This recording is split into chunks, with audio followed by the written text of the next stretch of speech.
नमस्कार, स्वागत है साहित्यिक झरोका चैनल पर। हम कर रहे हैं जयशंकर प्रसाद की रचना कामायनी का चिंता सर्ग। तो आइए आज देखते हैं। कल जो हमने इसका वीडियो किया था या जो इसके हमने व्याख्या करी थी, उसमें हमने ये जाना था कि चारों ओर पृथ्वी पर जल प्लावन हो चुका है।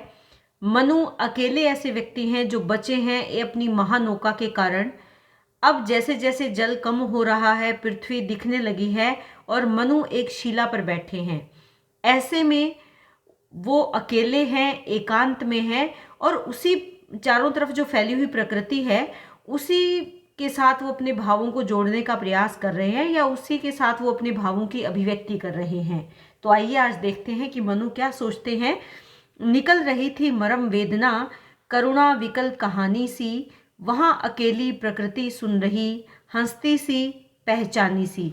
जैसा कि मैंने बताया कि जब आप इसका प्रसंग लिखेंगे, सबसे पहले यहाँ प्रसंग से पहले भी आप संदर्भ लिखेंगे जिसमें आप जयशंकर प्रसाद की कामायनी के बारे में बताएंगे।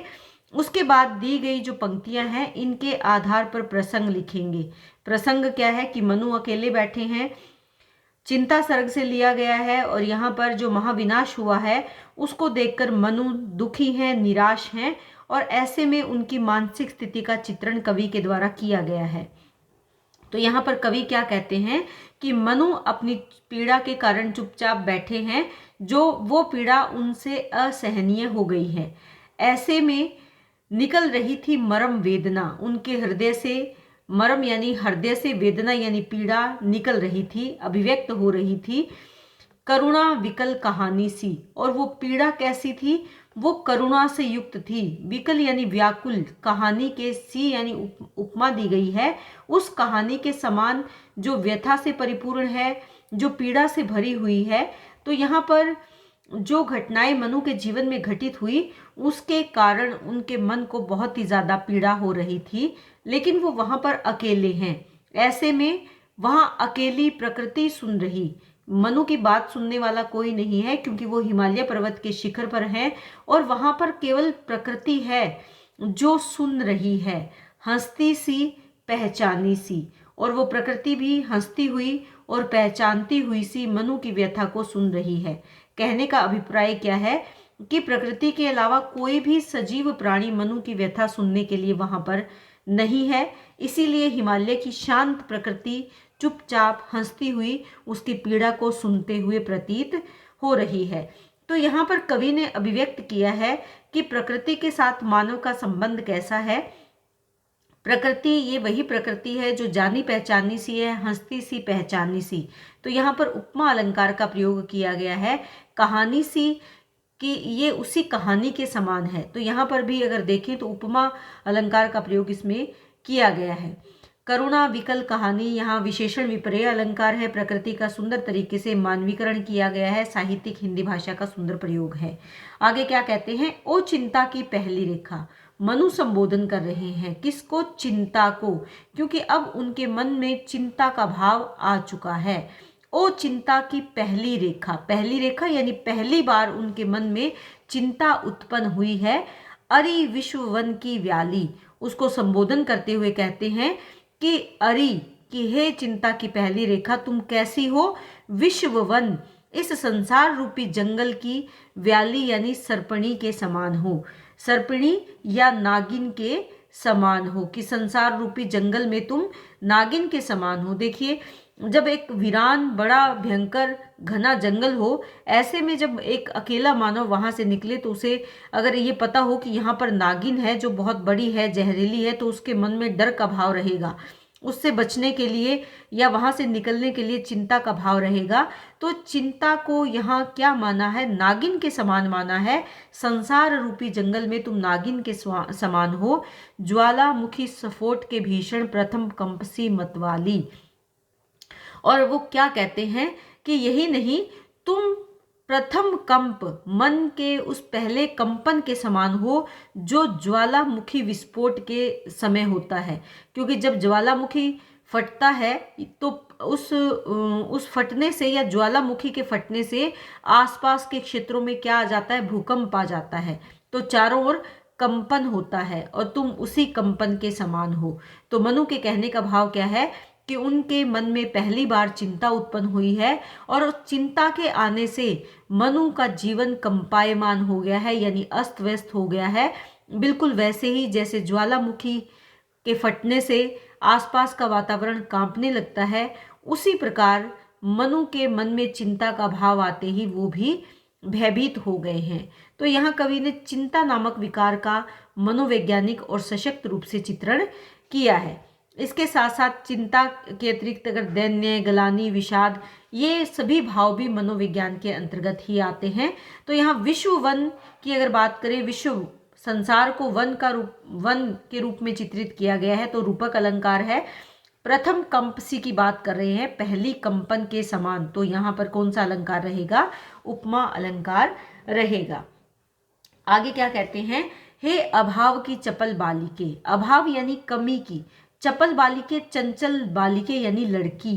तो यहाँ पर चिंता को संबोधित कर रहे हैं मनु और कह रहे हैं कि हे चिंता, तू मानव के अभावों से उत्पन्न एक चंचल बालिका के समान है।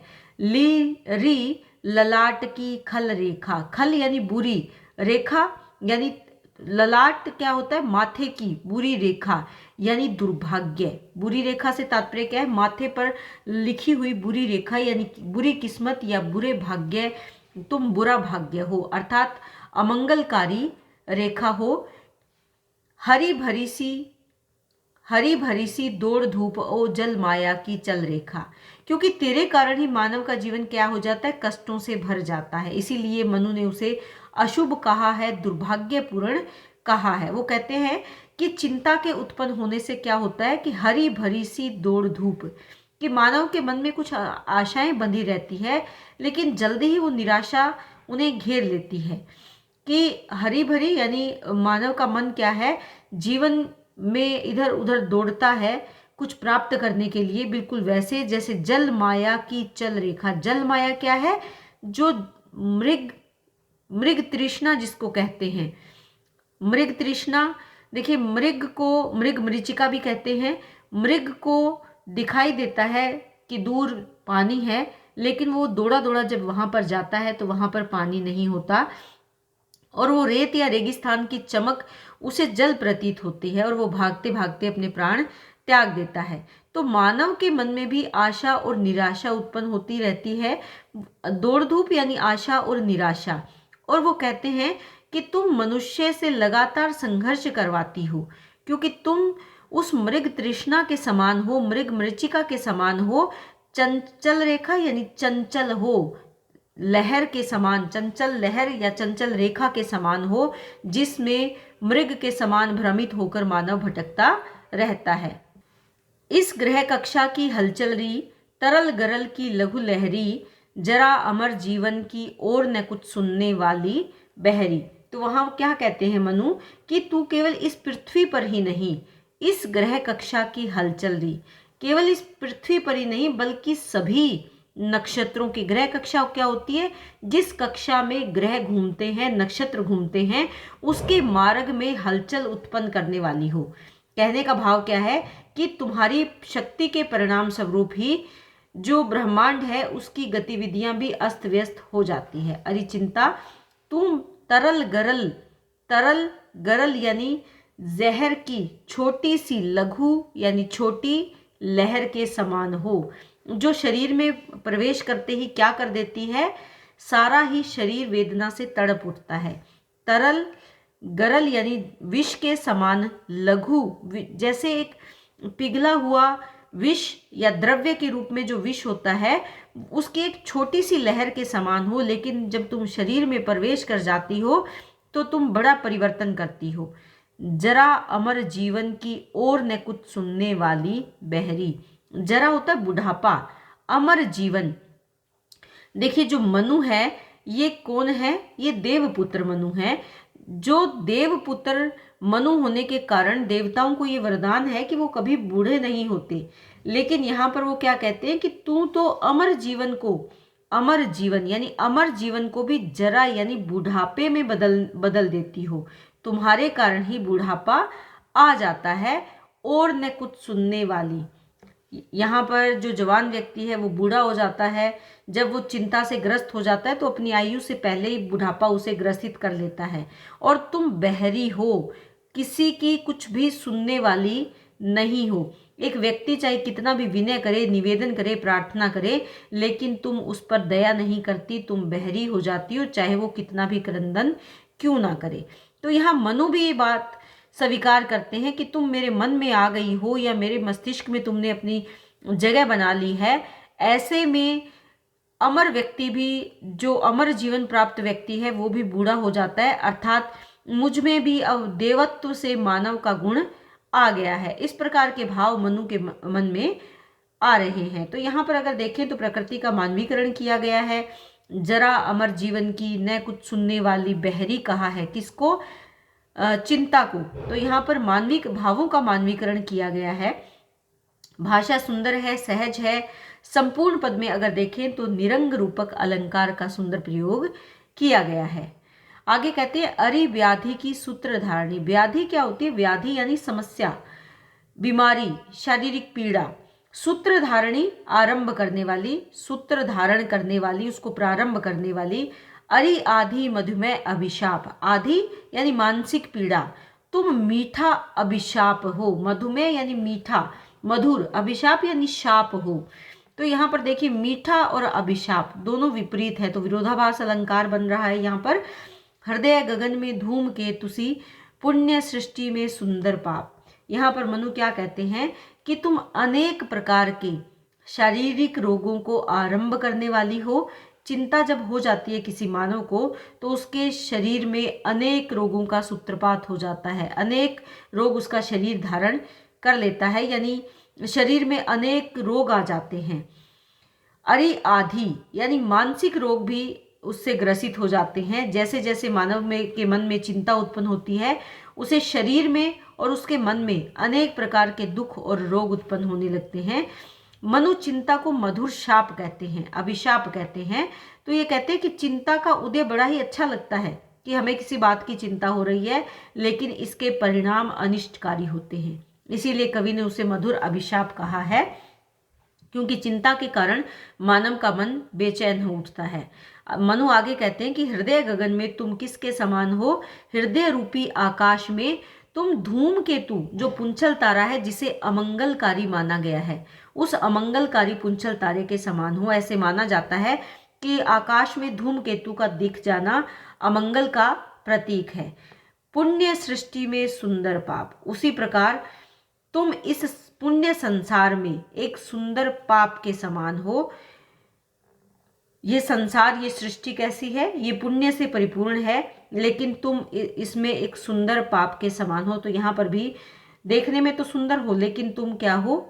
एक पाप हो, यानी ऐसा पाप हो कि तुम सुंदर हो, जिसके परिणाम कैसे होंगे? विनाशकारी होंगे। तो यहाँ पर भी देखें तो इन पंक्तियों में विरोधाभास अलंकार उत्पन्न हो रहा है। सूत्रधारणी है, आदि, अभिशाप, पाप आदि में निरंग रूपक अलंकार है।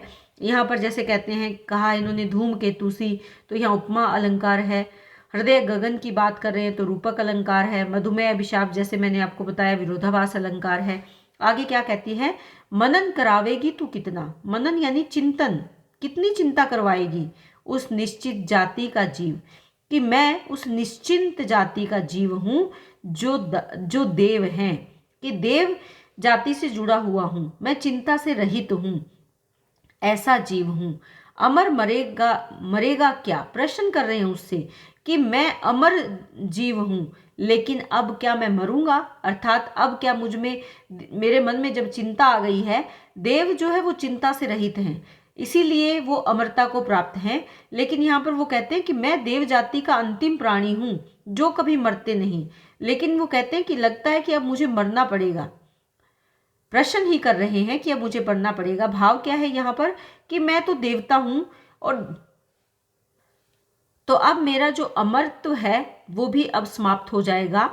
तू कितनी गहरी डाल रही है नींव, कि तू मेरे मन में कितनी गहरी नींव डाल रही है, अर्थात आने वाले काल में भी मैं चिंता से ही ग्रस्त रहूंगा। तो यहाँ पर मनु स्वयं को देव जाति का बताते हैं, अमरता प्राप्त बताते हैं, अपने वैभव और शक्ति की बात वो करते हैं, लेकिन वो कहते हैं कि देवता भी अब चिंता से मुक्त नहीं है। लगता है देवताओं का विनाश हो गया है, और यहाँ पर भी संसार में जो भी व्यक्ति है वो कोई भी अमर नहीं है, उसे भी एक दिन इस संसार को त्यागना होगा। तो यहाँ पर देवत्व से जो मनुष्यत्व का गुण आ गया है उसका बखान कवि ने किया है मनु के माध्यम से। मनन करावेगी, यहाँ पर अगर हम देखें तो जीव में तथा अमर मरेगा क्या, यहाँ क्या अमर और मरेगा दोनों यहाँ क्या है, विरोधाभास उत्पन्न कर रहे हैं। तो यहाँ विरोधाभास अलंकार संपूर्ण पद में अगर देखें तो काकु वक्रोक्ति अलंकार का प्रयोग हुआ है। भाषा की दृष्टि से देखें तो बहुत ही सुंदर सरल हिंदी भाषा के शब्दों का प्रयोग किया है।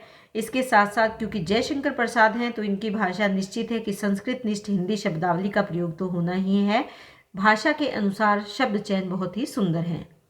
आगे क्या कहते हैं, आहा गिरेगी हृदय लहले खेतों पर करका घनसी, कि वो कह रहे हैं कि आहा गिरेगी हृदय रूपी लहलाते हुए खेतों पर, करका, करका क्या होते हैं, ओले, घन यानी बादल से यानी समान, जैसे बादलों से ओले गिरते हैं। और जब लहराते खेतों पर जब ओले गिरते हैं तो क्या होता है, सारे खेत तहस नहस हो जाते हैं।